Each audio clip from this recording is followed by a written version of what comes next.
7장 말씀입니다. 로마서 7장 21절에서 25절의 말씀입니다.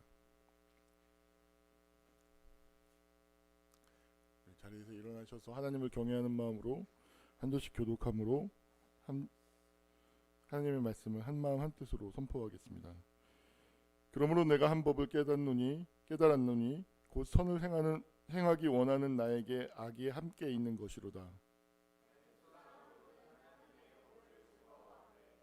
내 지체 속에서 한 다른 법이 내 마음의 법과 싸워 내 지체 속에 있는 죄의 법으로 나를 사로잡는 것을 보는도다.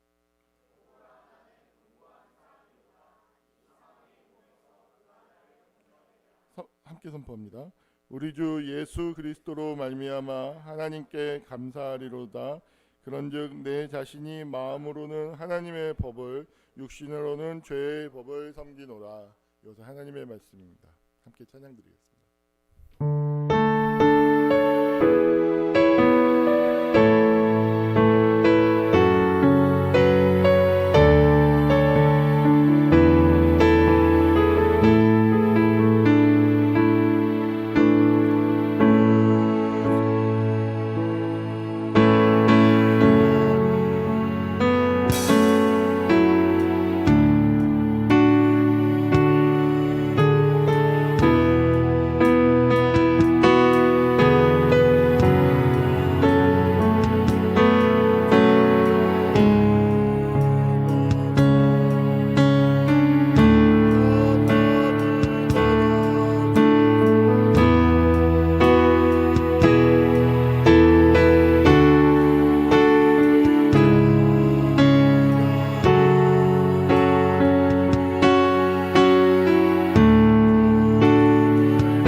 앞뒤 자고 있는 분들과 함께 인사 나누겠습니다. 이번 한 주도 수고 많으셨습니다. 하나님께서 당신을 사랑하십니다.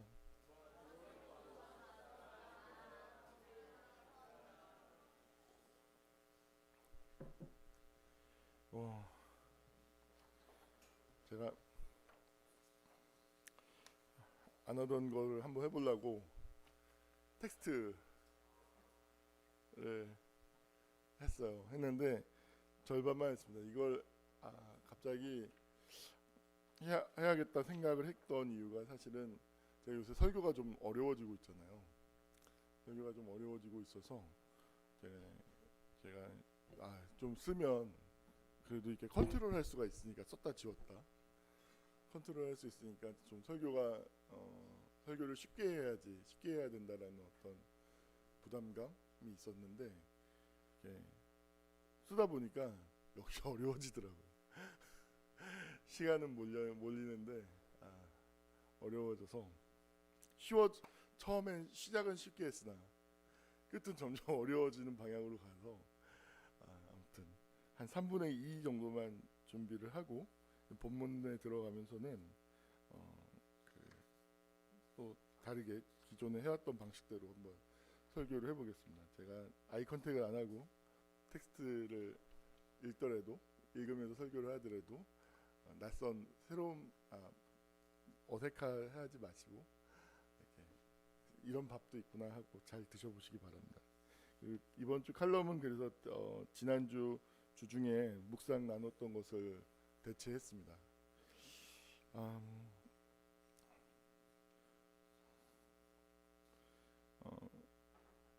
사람마다 차이가 있겠지만 사람은 저마다 자신의 필연성과 가능성을 알고 있습니다.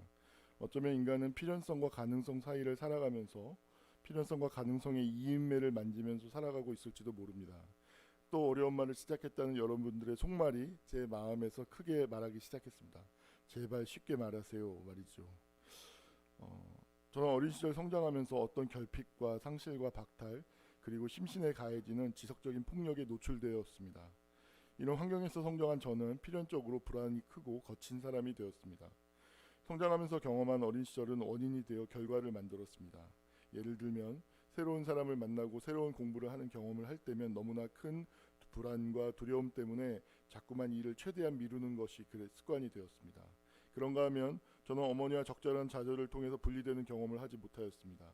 그래서 어떤 물건이 없어지면 몹시 화가 나는 경우가 많았습니다. 없어진 물건이 엄마로 투사되는 것이죠.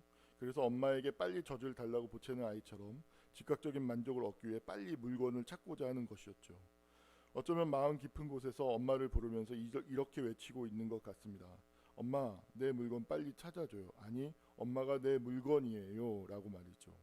이토록 급한 마음을 갖게 되면 시야가 더욱 좁아져서 바로 눈앞에 있는 것도 안 보이게 마련입니다.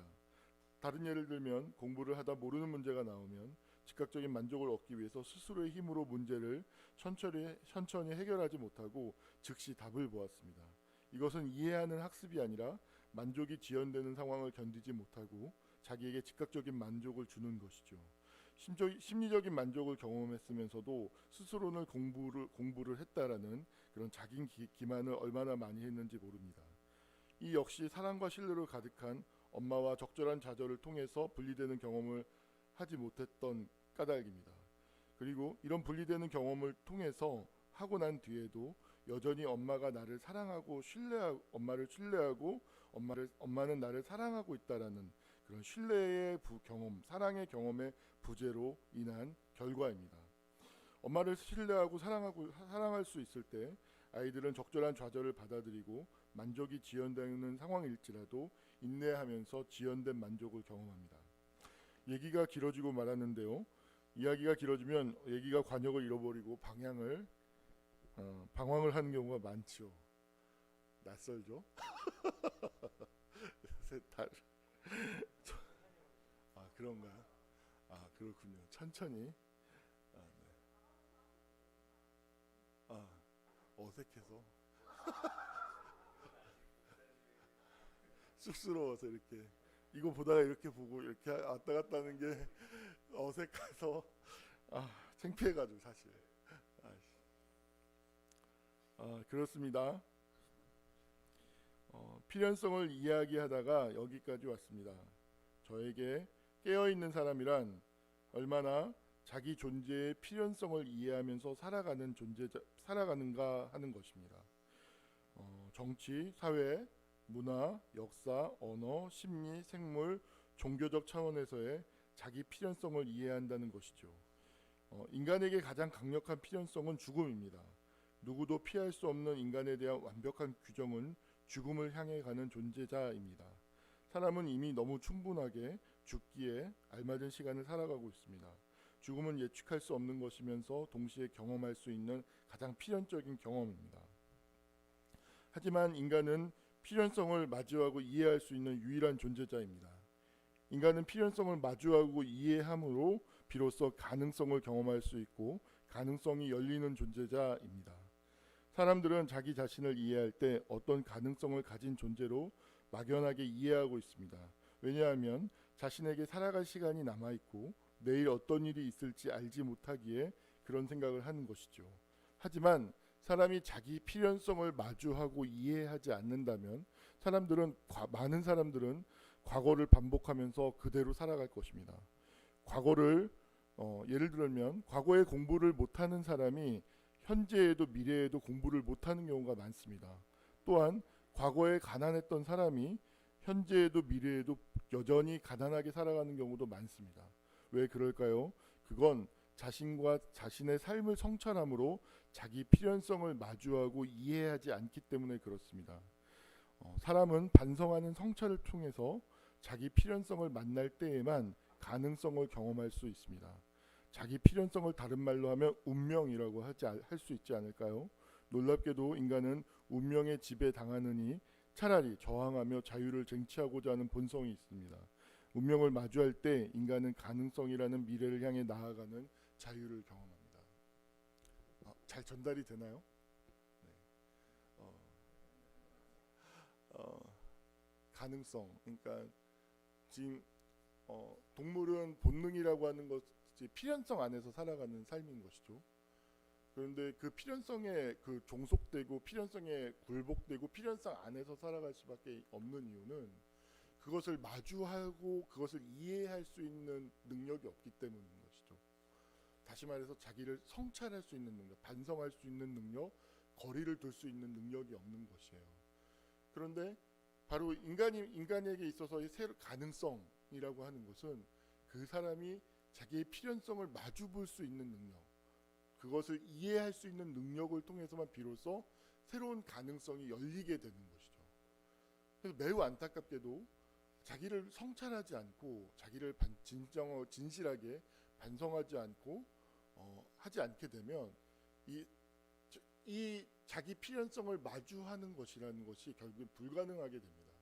그러니까 자기 필연성을 마주하지 않는 삶이 바로 방어 기제 안에서의 삶, 마음 안에서의 갇힌 삶을 살아가는 것을 의미하는 것이죠.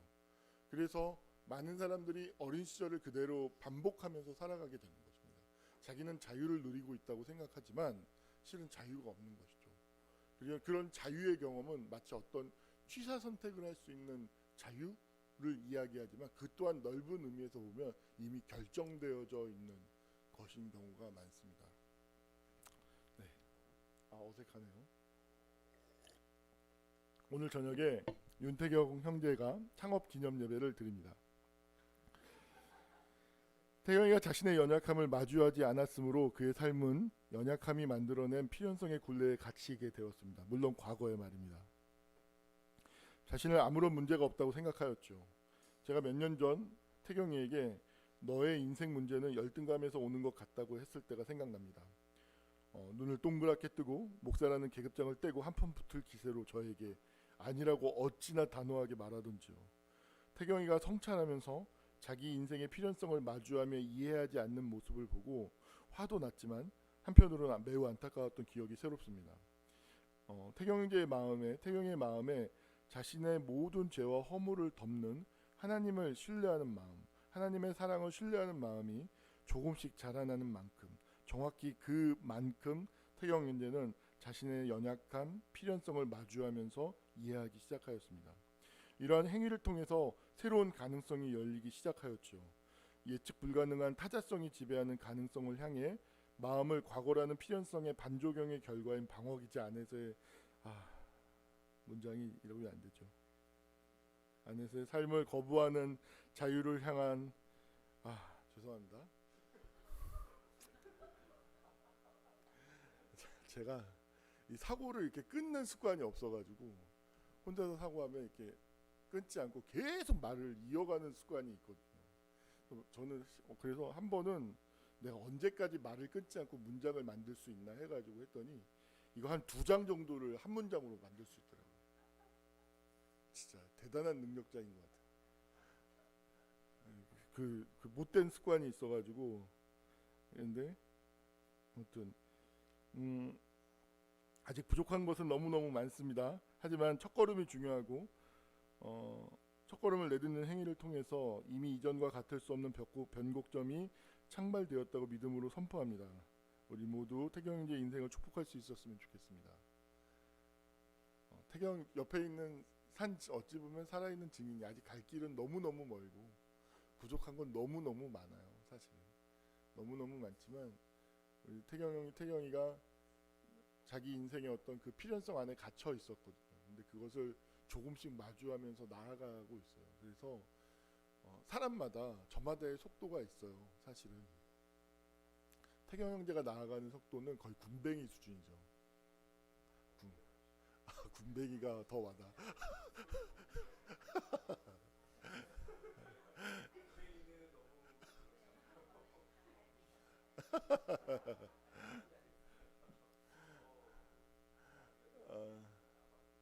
그래서 여러분 오늘 창업 예배를 하는 것과 창업 사이에도 이게 군뱅이의 속도로 이렇게 그 사이가 있거든요. 그러니까 여러분들 어떤 사람의 속도로 이 속도를 생각하면 안 됩니다. 이 사이의 거리를 갈 수 있는 이 사이를 태경의 속도를 이제 또 창업을 향해서 나아갈 테니까 오늘 창업 예배 드렸으니까 뭐 내일이나 모레 문을 열겠지 이런 생각은 하지 않으셔야 됩니다. 하지 않으시고 빨리 어찌됐든 그 속도로 맞춰갈 수 있도록 함께했으면 좋겠습니다.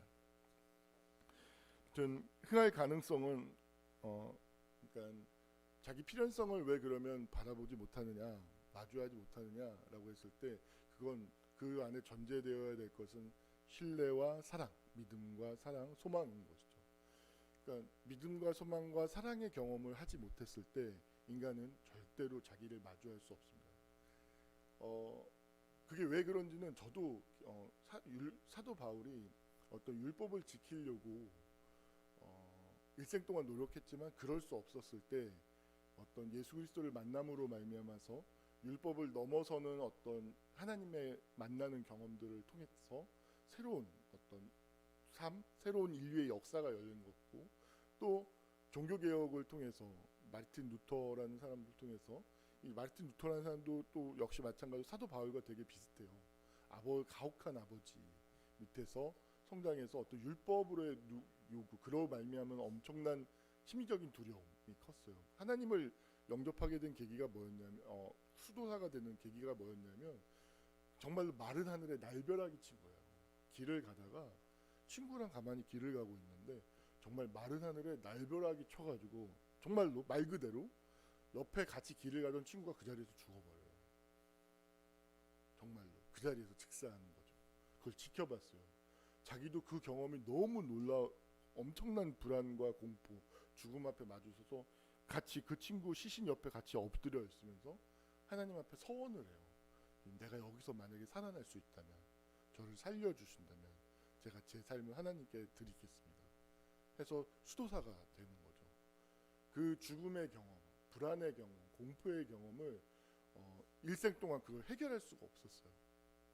아무리 하나님을 믿어도 그 마음은 늘 불안하고 늘 죽음의 공포가 따라다녔어요.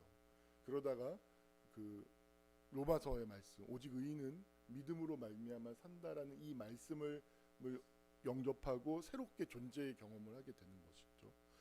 이 경험을 통해서 이 죽음, 자신을 압도하는 이 불안이라고 하는 것을 넘어서는 경험을 하고 그 한 개인이 만난 하나님 경험이 결국엔 유럽의 역사, 이게 이 한 개인이 일으킨 영향사, 종교개혁이라고 하는 건 생각보다 제가 이걸 통해서 정말 몇 시간을 얘기할 수 있을 분량이 나올 수도 있는데 굉장히 많은 영향을 미치고 있는 거예요. 우리나 자주 이야기하지만 우리 시대의 어떤 개인주의의 문화라는 것도 결국엔 이 경험, 종교개혁으로부터 파생되어져 나온다 해도 과언이 아닌 정도의 엄청난 경험을 하게 되는 것이죠. 그런데 바울과 루터에게 있어서 공통점이 무엇이냐면 바로 이 죽음, 무엇인가를 마주 볼 때 경험하게 되는, 엄습하게 된 이 불안과 공포의 경험, 두려움의 경험을 견딜 수 없었는데 그것을 넘어설 수 있게 하는 사랑의 경험, 신뢰의 경험을 할 수 있었다는 거죠.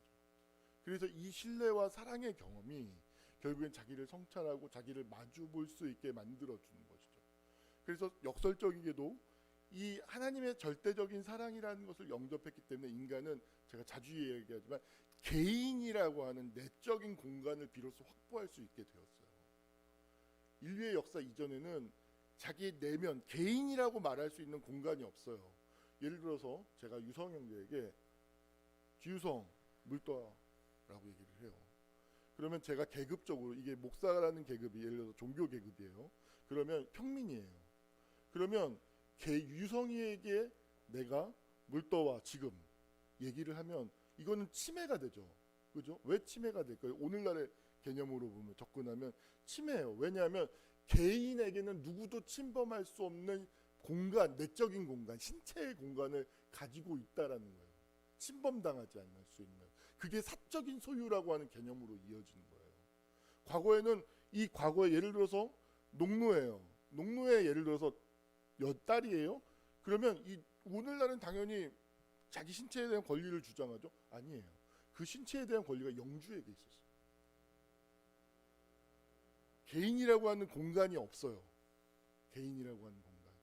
그런데 이 종교개혁의 신앙을 통해서 이 사도 바울이, 루터가 이 엄청난 불안과 엄습하는, 그래서 개인의 공간을 가질 수 없고 율법이 항상 지배했죠. 그 개인의 공간에 침투해 들어오는 거예요. 뭐 해라, 뭐 해라, 뭐 해라, 뭐 하지 마라, 뭐 하지 마라. 이 개인의 공간에 그게 가득한 거예요.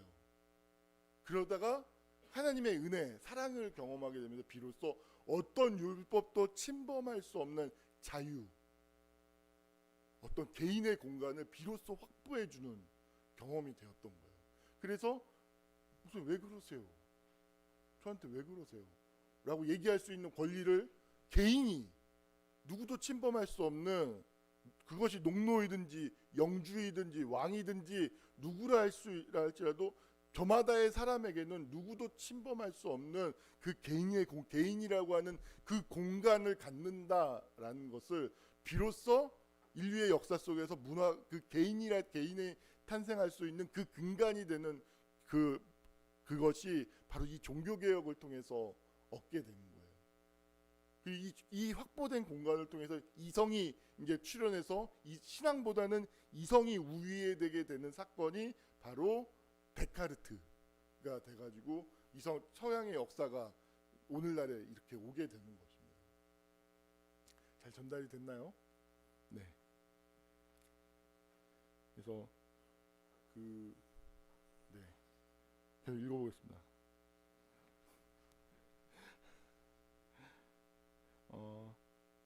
이제부터 좀 어려운 이야기로 들어갑니다. 십자가에서 발원하는, 기원하는, 시작되는 가능성은 인간이 율법과 죄와 죽음이라는 권세 아래서 연약함과 필연성에 종속된 운명을 넘어설 수 있는 존재자가 되는 길이 열렸다는 것을 의미합니다. 우리는 이러한 사실을 신앙하는 그리스도인이며 동시에 교회 공동체인 것입니다. 십자가에서 인류에게 베풀어지는 구원의 은총은 인간 주체를 분열시킵니다.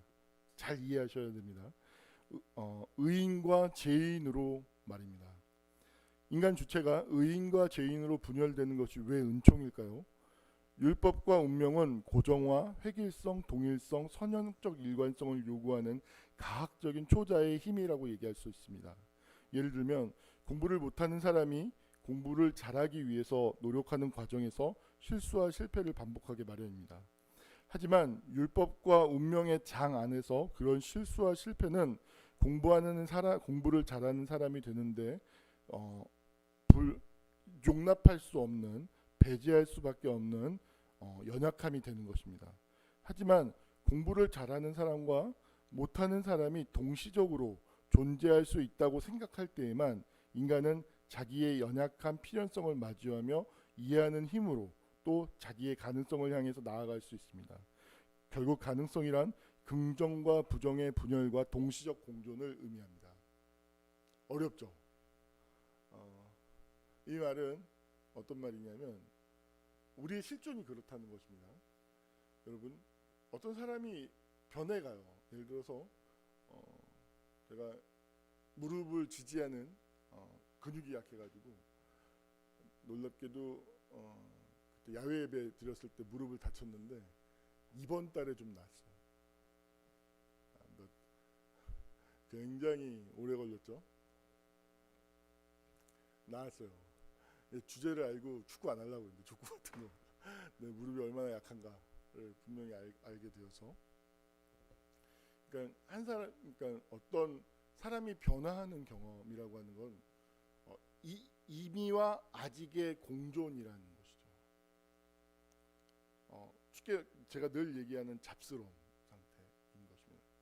사람은 이미와 아직이 공존하고 있어요. 다시 말하면 긍정과 부정, 의인과 죄인이 동시적으로 존재한다라는 사실이에요. 그런데 보십시오. 율법이라고 하는 것은 이미 아니면 부정이라고 하는 것을 용납하지 않는 태도인 것이죠.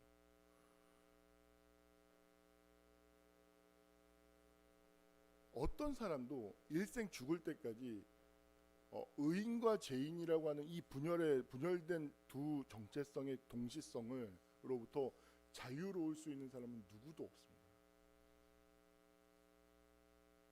그런데 나를 예를 들어서 의인이다라고 고정화하는 것. 이것은 어떤 면에서 기만이기도 하지만 어떤 면에서 이거는 가학적인 율법의 힘, 초자아의 힘이기도 해요. 그리고 자기를 은폐하는 것이기도 하죠. 자기 기만입니다. 어떤 사람이 변화해 간다는 것은 이 두 모습이 항상 공존하고 있다는 거예요. 그래서 이 두 모습이 항상 다투고 싸움을 벌이고 있는 것이 있는 그대로 우리의 실존, 있는 그대로의 우리의 모습인 거예요. 때로는 내 안에서 죄인이 이기기도 하고, 때로는 의로움이 이기기도 하고, 이것이 일어서기도 하고 넘어지기도 하고, 이 모습이 공존하고 있는 것이 사람의 일상적인 모습이고, 모든 사람이 가지고 있는 그대로의 모습이라는 것이죠. 그런데 놀랍게도 모든 사람들은 율법의 지배를 받는 경향이 있습니다. 이렇게 해야 돼. 이래야 돼. 그러다 보니까 자신 안에 두 모습이 분명히 공존하고 있음에도 불구하고 어느 한 모습만을 나라고 생각하는 거예요. 그리고 다른 사람이 예를 들어서 그렇지 않은 모습에 대해서 이야기하면 굉장히 분노하죠. 정죄합니다. 왜? 나는 이런 사람이라고 생각하고 있기 때문에 그래요. 율법이 그 사람을 지배하고 있기 때문에 그래요. 있는 그대로의 모습은 만약에 이 두 분열된 모습이 나라는 것을 생각한다면 받아들일 수 있게 되는 것이죠. 그래서 십자가는 예수 신앙은 오늘 말씀에도 나오는데 사도 바울이 이 의인과 죄인, 이 분열성, 이 나누어져 있는 모습, 주체는 그래서 인간은 근원적으로 분열되어진 존재예요. 근원적으로. 네. 한 발음 더 나아가겠습니다. 십자가의 사건은 인간 주체에게 의인과 죄인의 분열과 동시적 공존이라는 것을 선물로 우리에게 주었습니다. 선사하였습니다. 이로 인하여 인간은 의인과 죄인의 사이 존재가 될 수 있는 것이죠. 의인과 죄인의 사이란 비어있음, 공허, 공백이라고 명명할 수도 있습니다. 의인과 죄인의 사이 공간이 바로 하나님 나라가 임하고 인간의 참된 본질이 실현될 수 있는 가능성의 시간과 공간이라는 의미입니다. 자, 전달이 됐나요? 우리는 여러분들 저는 비어있음이라는 말, 제가 텅빈 충만이라는 말을 처음 들은 것은 법정 스님이 쓰신 수필 에세이집이 텅빈 충만이라는 책이 있었어요. 그것도 역시 20살 무렵 20대 초반 아니면 10대 후반에 읽었을 것 같은데 그 텅빈 충만이라는 말을 굉장히 좋아합니다. 비어있음. 여러분 의인과 죄인의 동시성을 경험한다는 것은 무엇이냐면 여러분들 보십시오. 이게 어느 하나만 있게 되면 이 하나는 계속해서 그 동심원을 확대하는 방향으로 그 공간을 처리하죠. 비어있음을 메우려고 합니다. 그런데 두 가지가 있게 되면 무엇이 발생하게 되냐면 이것과 이것의 사이가 발생해요. 이 사이 비어있음. 우리가 이 의인과 죄인이 이 잡스러움이 있는 그대로 이 모습이 우리의 모습이라는 것을 받아들일 때 우리는 비로소 어디가 우리가 살게 되는 마음의 공간, 내면의 공간이 되냐면 바로 사이가 바로 그 공간이 되는 것이죠. 이건 너무너무 중요한 얘기인데요. 보십시오. 그리스도인이 저는 이런 이야기도 모르겠어요. 제가 언젠가 글이나 설교를 통해서 다 얘기하는 건 불가능한 것 같고 얘기를 할 텐데 어떤 사람에게 그러니까 세상을 바꿀 수 있는 그 가능성이 있는 사람들은 어떤 사람이냐면 바로 이 모순을 경험할 수 있는 존재예요.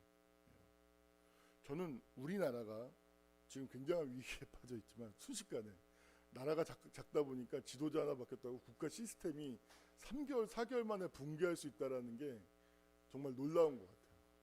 어떻게 이럴 수가 있죠? 상상도 할 수 없는 일 아닙니까? 48초를 만나고 와놓고 외교를 했다고 얘기할 수 있는 겁니다. 아무튼 이 사이 되게 중요한 이야기입니다. 여러분들 잘 들어보십시오.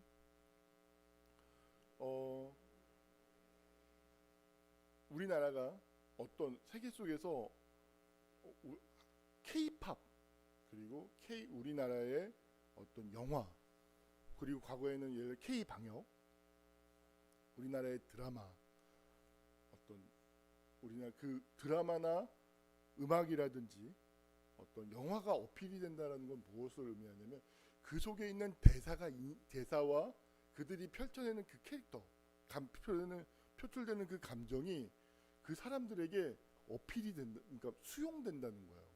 뭔가 우리보다 낫다, 우리보다 가진 게 낫다, 좋은 게 있다라고 인정이 되는 거예요. 우리에게 없는 것이 있어. 저들이 우리보다 에너지가 더 높아라는 이야기를 듣는 거죠, 받는 거죠. 그래서 이번에 오징어 게임이라고 하는 우리나라 드라마가 한국어로 제작된 드라마가 넷플릭스라고 하는 전 세계적인 플랫폼 안에서 받아들여졌을 때 미국 드라마의 상을 6개나 땄어요. 수상했어요. 여러분 KBS 드라마 대상을 미국 드라마가 받은 거랑 똑같은 일이 벌어졌다니까요. 굉장한 일인 거예요. 그러면 왜 이게 가능할까? 그냥 어디서도 들어본 적이 없을 겁니다. 이건 우리나라가 모순을 가지고 있는 나라이기 때문에 모순. 굉장히 중요한데 우리나라 사람들은 사이 존재예요. 서양 것을 들어왔는데 서양 것을 막 사유했지만 그것이 완전히 우리의 것이 될 수 없어요. 그렇다고 해서 우리의 전통은 그렇다면 우리 것이냐? 아니에요. 우리의 과거의 전통도 이미 우리 게 아니에요. 그러니까 이 시대에서 어떤 방황하는 문화 예술의 엘리트들은 쉽게 말하면 어디에도 속하지 않는 사이 존재인 거예요. 사이 존재. 이 두 가지를 다 경험할 수 있는데 두 가지를 다 경험할 수 있지만 어디에도 속하지 않는 그 내면이 분열되어져 있고 좋은 의미에서 분열되어져 있고 나뉘어져 있는 존재자인 것이죠. 그러다 보니까 이 모순이 우리에게 있는 것 같지만 우리에게 없는 것을 얘기하고 만들어낼 수 있는 그것들이 만들어지는 거예요. 이 모순. 그러니까 서양 사람들을 봤을 때 그 안에만 있게 되는 거죠. 모순을 경험하게 되는 거예요. 다시 말해서 여러분들 이 모순을 경험하는 것이야말로 이게 정말 좀 쉽게 얘기하면 여러분들 이게 하나가 빠지게 되면 어떻게 타자와의 관계가 어떻게 성립이 되냐면 이 타자는 침범에 들어와요. 우리 순종이 집에 돈벌레가 들어왔대요. 순종이가 정말 몇 주 동안 진짜 얘 진짜 바닥의 끝은 어딘가 하면서 집에서 안 나왔거든요. 해도 너무한다 진짜. 그랬는데 그래서 집에만 있으니까 뭐 어디 안에 있다는 거, 자기 마음 안에서 산다는 거죠. 얼굴 보면 벌써 눈빛이 이래요. 근데 며칠 전에 봤는데 눈빛이 너무 초롱초롱한 거예요. 이건 뭐지? 얘기를 들으니까 그 방에 돈벌레가 진입했어요. 뭐예요? 그 방이라고 하는 그 공간은 모순이 없는 타자가 없는 자기만의 동일성의 세계인 것이죠. 그러면 이 동일성의 세계에서 자기를 지키는 삶의 마인드는 어떻게 되냐면 환상이나 모든 그 패턴은 뭐냐면 이 동일성, 이 같음을 지키기 위해서 모든 에너지가 투입되죠. 그럼 그 안에 갇히는 거예요. 근데 놀랍게도 하나님의 순종이를 사랑하셔가지고 돈벌레를 그 방에 보내셨어요. 하나님께서 제 마음에 응답하셨어요. 정말 제 기도에 응답하셨어요. 돈벌레가 침입하여서 그 동일성의 세계가 붕괴하는 거예요. 타자가 존재하는 거예요. 모순, 대리 분열이 시작되는 거예요. 분열. 더 이상 그 방 안에 있을 수 없는 거예요. 안전하게. 더 이상 그 방 안에서 나의 동일성, 망상을 통해서 유지되는 환상과 모든 방어 기제를 통해서 유지되고 있던 자기 동일성의 시스템이 타자의 침입, 돈벌레의 침입으로 말미암아서 붕괴되는 거예요. 그래서 더 이상 환상을 가질 수가 없는 거예요. 현실에 깨어나는 거예요. 모순이라는 것 자체가 타자성과 동일성이 공존하는 것 자체가 있는 그대로 우리의 현실에 이미와 아지, 의인과 죄인, 동물과 윤리적 인간, 우리는 다 분열되어져 있어요. 다. 그것이 나는 분열되어져 있지 않아 하면서 분열되어져 있는데 드디어 정상적 분열이 시작되는 거예요. 타자가 들어가서. 그래서 딱 왔는데 눈빛이 망상 속에 있지 않은 눈빛이에요. 이건 뭐지? 했는데 돈벌레가 그 역할을 한 거예요. 자기 마음 안에 자기는 정말 마음 안에만 있고 싶거든요. 방 안에 있다는 게 마음 안에 있는 거예요. 마음 안에서 한 발자국도 나갈 수 없는데 이 돈벌레가 마음 안으로 들어와서 이 마음을 버리고 떠나가지고 밖으로 나오지 않을 수가 없게 만든 거죠. 제가 그래서 우리 모두 한 마리씩 돈벌레를 삽시다. 그래서 주기적으로 주은에 내가 민지를 보내서 한 마리 딱 보내준 다음에 민지야 밥 먹고 오면서 화장실에 하나 탁 풀어놓고 와. 신발장 어디에 대게 하나씩 딱 풀어놓고 와. 우리 주기적으로 돈벌레를 주은이의 방으로 파송해야겠다. 그 동일성의 세계가 붕괴할 수 있도록. 그래서 파송을 해야 돼. 이 돈벌레가 얼마나 큰 축복인지 몰라요. 정말. 저 진짜 근자에 봤던 주은이의 모습 중에서 가장 정상적이다 싶을 정도. 이게 뭐지? 얘 왜 갑자기 이렇게 정상으로 변했지? 했는데 그 돈벌레의 이름이에요. 돈벌레. 진짜 감사하더라고요. 하나님은 참 신묘막직하다.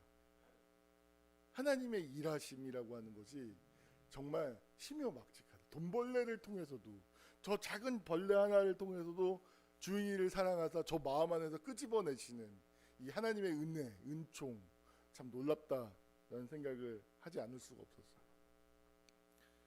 이해가 되나요? 그 모순을 경험할 수 있는 것이야말로 인간을 유능하게 만들고 인간을 온전하게 만드는 것이라는 것이죠. 비어있어. 대신에 어떤 다른 사람이냐면 이 동일성 안에 갇혀 있다라는 것은 무엇이냐? 그 마음을 유지하는 것은 나를 지키고 침범하면 안 돼. 지키고 모든 타자는 나쁜 거야. 배제의 대상이야. 나쁜 거야. 이런 마음으로 삶을 살아가는 거죠. 닫혀 있는 거야. 방어적인 삶을 사는 거예요. 되게 장담하지만 모든 제국이 망하잖아요. 이런 시스템을 유지하기 때문에 망하는 거예요. 모든 역사 속에서 한 개인에게서도 마찬가지입니다. 그런데 이게 열려 있어요. 타자를 향해서 열려 있어요. 그러면 그 사람은 방어적일 이유가 없어요. 그 모든 것들은 경험이고 긍정적인 것이죠. 그 모든 것들은 어떤 것이든지 심지어 자신이 과거에 범했던 잘못, 어리석음, 실수, 죄조차도 그것조차도 더 큰 선을 만들어내기 위한 재료와 거름이 될 뿐인 거예요. 그래서 그 죄를 있는 그대로 인정할 수 있어요. 왜냐하면 나는 그것에서 살지 않고 동일성 안에 살고 사이에서 살고 있으니까. 내 삶의 공간은 전달이 되나요? 그래서 인간 주체가 의인과 죄인으로 분열되므로 열리는 사이 곧 비어 있음은 바로 하나님과 인간, 죄 없는 절대자가 죄 있는 유한자라는 십자가에서 이 모순을 안고 죽음 당하신 하나님 죽음으로 말미암아서 우리에게 열려진 시 공간인 것입니다. 그러므로 십자가 사건은 신앙하는 자에게 열리는 하나님께서 우리에게 선물로 주시고 하나님과 우리와 함께하는 열려있는 장, 사이 공간, 비어있음인 것입니다. 이것을 물리학적으로 표현하자면 장이라고도 할 수 있을 것 같습니다. 신앙 안에서 열리는 사이 시 공간 안에 있을 때에만 비로소 인간은 십자가 사건을 통해서 하나님과 대화하는 인격적인 존재자가 되는 것입니다. 바로 이 모순의 경험을 통해서 인간은 하나님과 대화할 수 있는 거예요. 봐봐요. 내가 의인이어야만, 동일성의 그 시스템 안에서 살아가는 사람은 내가 의인이 되어야만 하나님과 내가 관계를 맺을 수 있고 대화할 수 있다고 생각해요. 그래서 하나님과 기도를 못해요. 왜냐하면 내가 절대 의인이 될 수 없거든요. 그래서 하나님과 대화하는 것이 기도가 불가능해요. 그런 멘탈리티 안에서는 기도를 배울 수도 없고요, 기도를 사용할 수도 없어요. 기도의 능력을 경험할 수도 없어요. 왜? 내가 의인이 아니기 때문에. 그래서 늘 미루죠. 내가 의인이 될 때까지 늘 미뤄요. 그러다 죄인으로 죽는 거예요. 매우 안타깝지만. 그래서 이 사이 공간 안에서 우리는 이 사이라고 하는 것이 하나님의 우리에게 선물로 주신 공간이기 때문에 이 안에 있음이 바로 하나님께서 우리와 소통하고 대화하고 함께 하시는 공간인 것이죠. 거기서 기도할 수 있는 거예요. 그 모순 자체를. 사도 바울처럼 내가 마음으로는 하나님의 법을 즐거워하지만 또 다른 한편 육신의 법, 죄의 법을 섬긴다 라고 얘기를 해요. 그러면서 무슨 이야기를 하냐면 놀랍게도 우리 주 예수 그리스도로 말미암아 하나님께 감사하리로다. 그런즉 내 자신이 마음으로는 하나님의 법을, 육신으로는 죄의 법을 섬기노라. 죄의 법과 육신의 법을 섬기는 이 분열과 이 모순이 하나님께 감사할 수 있게 되는 은총인 거예요. 무슨 이야기인지 알겠나요? 실은 여기서 이제는 설교가 딱 더 쓰는 것을 중지합니다. 왜냐하면 설교 일찍 안 끝나요. 정말로 하고 싶은 이야기는 더 나아가야 되는데 너무 어려운 이야기가 돼요. 저도 사실은 제 스스로 이해하기도 되게 어려운 부분이 있거든요. 조금만 나아가고 말씀을 마무리하도록 하겠습니다. 여러분들 보십시오. 주님, 이것이 잘 전달될 수 있었으면 좋겠습니다. 정말로 잘 이해되고 전달될 수 있었으면 좋겠습니다.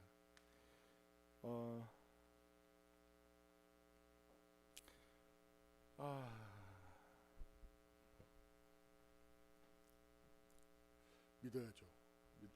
믿음으로 나아가 보겠습니다. 이 사이 공간 안에서 살아가고 있는 사람들, 하나님 안에서 소통하고 있는 사람들은 쉽게 말하면 하나님의 빛 안에서 살아가는 것입니다. 하나님의 빛, 하나님의 비추심.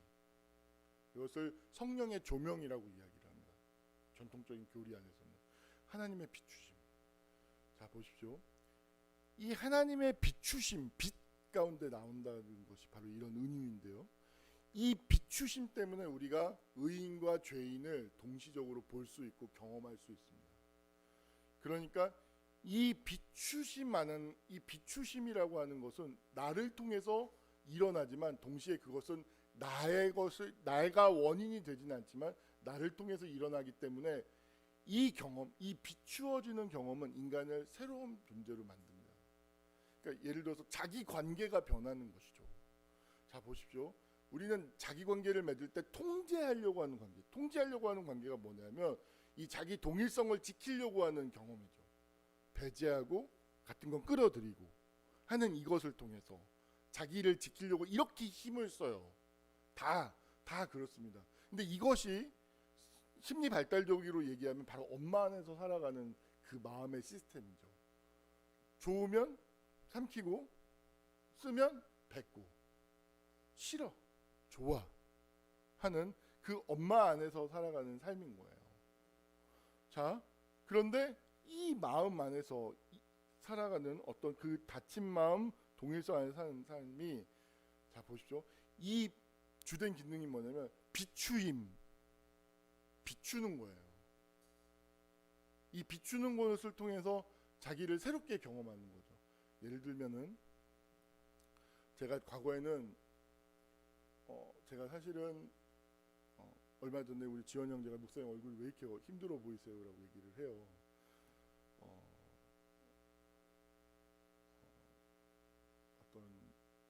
영적인 노동, 제가 하는 주된 것들 중에 하나가 담론, 이야기를 만들어내야 돼요. 생산해야 돼요.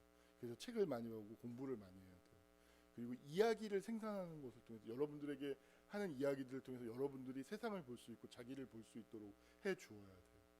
이야기를 제가 생산하는 생산물의 가장 중요한 것은 담론을 생산하는 기능이 저에게 있어서 가장 중요한 노동 가운데 하나고, 그러면 그 담론은 무엇을 통해서 나오냐? 말씀을 첨예하게 제 자신에게 적용해 보는 것이죠. 제 자신에게. 신앙이라는 것이 보십시오. 과거에 예수 그리스도를 믿습니까? 라는 어떤 이야기가 있으면 그걸 무조건 받아들이고 그것에 대해서 이해하는 거예요. 저도 그렇게 신앙생활을 오랫동안 했어요. 근데 제 안에서 신앙이 안 자라요. 정말 힘들어요. 그렇게 신앙생활하는 게. 그래서 몇 년 해보고 이건 아니다. 버렸어요. 그렇게 되면 뭐가 신앙이지? 라고 했을 때 저에게 주어지는 게 없어요. 그러면 저에게 있어서 신앙은 무엇이냐? 그 뒤로부터 뭐 하세요? 이건 그러니까 생성하는 신앙, 발생적인 신앙을 나는 가질 수밖에 없어. 그래서 지금 야곱과 요셉의 이야기들, 구약의 본문을 이야기하는 이유가 뭐냐면 그게 신앙이 어떻게 발생하는가라는 것이죠. 그러면 나에게 있어서 교회에 가서 예수님 영접했습니다. 어떤 형식을 채우는 것으로서 신앙이 저에게 내면화가 안 돼요. 그런데 저는 예수님을 만나는 경험을 통해서 엄청난 내적인 경험을 분명히 하긴 했어요.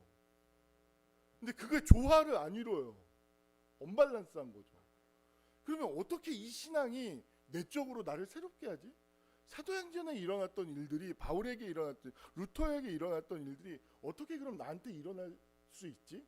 하면서 계속 묻고 찾아가고 그것들을 계속해서 저에게 적용하는 과정 속에 있죠.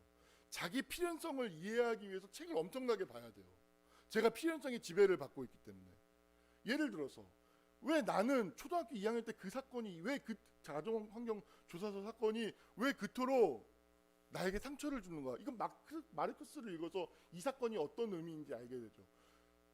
허위의식, 이데올로기의 힘, 노동자, 사회적 약자 그 시대 속에서 하층 계층에 있는 사람들은 사회적 수치심, 사회가 어떤 모멸감을 주는 사회이기 때문에 그 사람으로 하여금 자기 있는 그대로의 자기 의식을, 정체성을 갖는 걸 막아버려요. 왜냐하면 그걸 부끄럽게 만들기 때문인 거죠. 그래서 허위의식, 거짓말을 만들도록 사회가 압력을 가하고 있는 거예요. 그래서 정직한 자기의식을 가지지 못해요. 우리 아빠 엄마 싸우고 우리 집 가난해, 힘들어, 경제적으로 힘들어, 이런 말도 못하고 이런 자의식을 가지지 못하는 거예요. 그 압력이 작용하기 때문에. 그래서 막스의 그런 글들을 읽고 나면 내 안에서 이런 필연성들이 작동하고 있었구나를 이해하게 되죠. 그러면서 싸우는 거예요. 그러지 말아야지. 적용하게 되는 거예요. 제가 책을 읽는 이유는 제가 인생을 살면서 경험해온 필연성들을 이해하기 위해서요. 그걸 알아야, 그걸 마주하고 이해해야 내가 그로부터 새로운 가능성이 내 삶에서 열리는 거죠. 그걸 이해하지 못하고서 삶은 열리지 않고 신앙은 열리지 않아요. 그럼 보십시오. 마찬가지예요. 하나님의 말씀을 제 삶 속에서 적용을 해요. 그런데 왜 열리지 않지? 새로움은 나에게서 일어나지 않지? 왜 그렇지? 라는 것이죠. 그러면 결론은 하나예요. 단순한 거예요. 내가 철저하게 그 말씀을 내 삶에 적용하고 있지 않음인 거예요.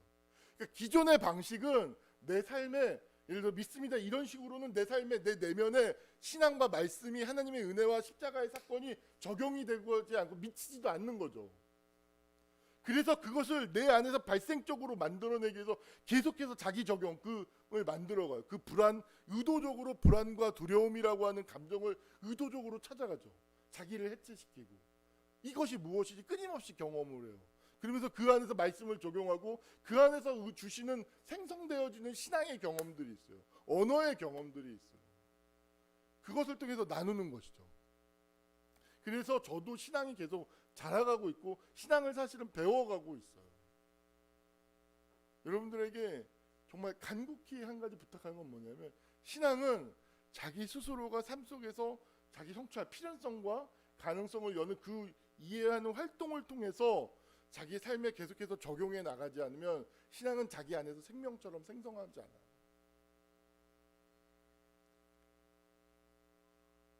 정말. 그 중에 하나가 아주 손쉬운 경험. 예를 들어서 죽음이라고 하는 어떤, 저는 항상 정말로 두려움과 공포, 불안이라고 하는 것을 너무 크게 경험할 때가 많아요. 그러면 과거에는 어떻게 해요? 그걸 배제하죠. 나란 정체성을 무너뜨리니까. 근데 그것을 십자가, 그 경험을 다르게 해석해요. 하나님께서 나에게 이것을 선물로 주시는구나. 이것이 자기 십자가구나. 이게 내가 죽을 자라는 것, 유한성한 자라는 것을 알려주는 것이구나 라는 것으로서 다르게 해석해요. 다르게 해석하고 그걸 받아들여요. 적극적으로 계속해서 받아들여요. 그리고 그 속에서 나의 모순을 계속해서 비추어 봐요. 그런데 놀랍게도 그 비추어 보는 그 경험을 통해서 자유함을 경험해요. 자유로워지는.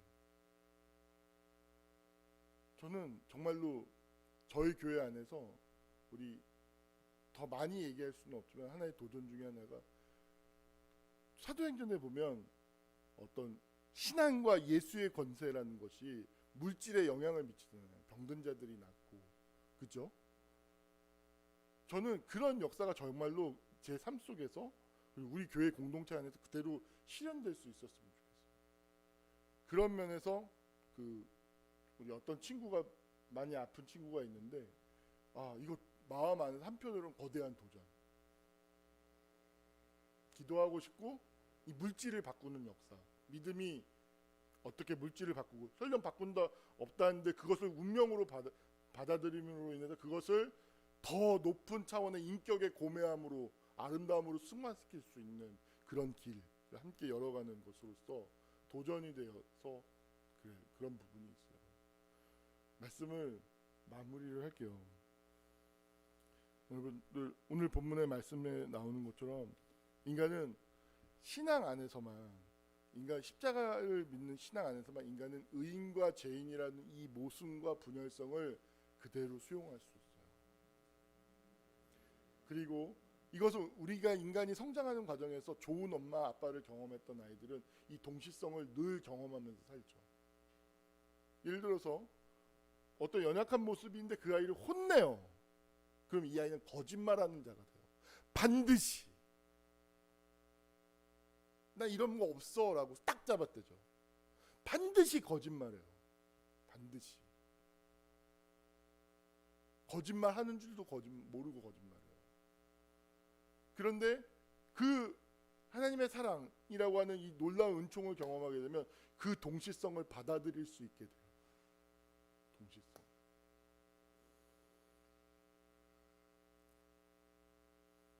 이해되십니까?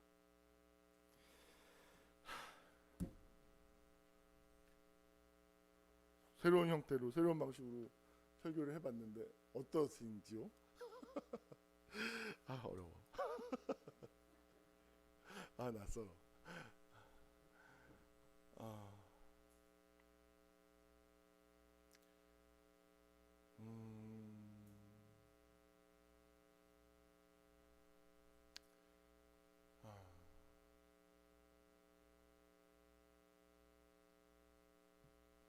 저는 정말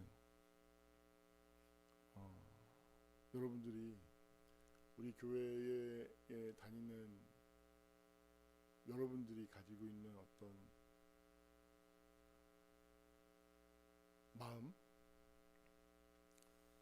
그거야말로 사실은 어찌 보면 신앙의 열매이거든요.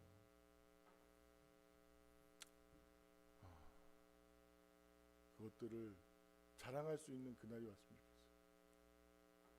제가 부끄러운데 제가 아직 너무 부족한 사람이에요. 제가 아직 갈 길이 너무 먼 사람이고, 하지만 아직 이미인 것도 많아요, 사실 생각보다. 근데 아직인 것도 되게 많죠. 제가 여러분들에게 전도 이야기를 하지 않죠. 제가 하는 거 봤습니까? 하지 않아요.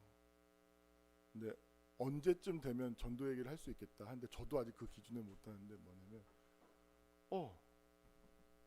나 우리 교회 다니는데 나 너무 행복해. 모세동 안에서 자기를 성찰하고 이 투쟁을 하고 이렇게 새로워지는 이 경험 자체가 난 너무 좋아. 이 라이프 스타일 난 돈 주고도 바꿀 수 없어. 이게 내 자랑이야. 너도 우리 교회 한번 물건이 뭐가 있어야지 전도를 하는 거잖아요. 너 한번 이런 삶의 라이프 스타일로 한번 살아볼래? 이걸로 전도하고 싶은 마음이 있는 거죠. 이걸로. 새로운 삶이야. 새로운 비전. 새로운 관계. 그리고 그것을 통해서 경험했을 때 내가 못하던 것들을 하게 되고 내가 성장하게 되고 내 안에서 어떤 창발하게 되는 엔트로피를 거스르는 그 네겐트로피의 사건이 내 안에서 일어나고 그것이 내 삶에서 경험돼. 그것을 통해서 복음이 전파되는 거죠. 그래서 가난한 자에게 복음이 전파되는 거예요. 병든 자들에게. 왜? 그들에게 에너지가 흘러가서 그들을 온전케 하니까. 그걸 열망하는 것이죠. 근데 이건 진짜 어려운 것 같아요. 진짜 어려운 것 같아요. 제가 전도에 관심이 없는 게 아닙니다. 너무 그 이상이 높고 고매하기 때문에 얘기를 안 하는 것이죠. 진짜로.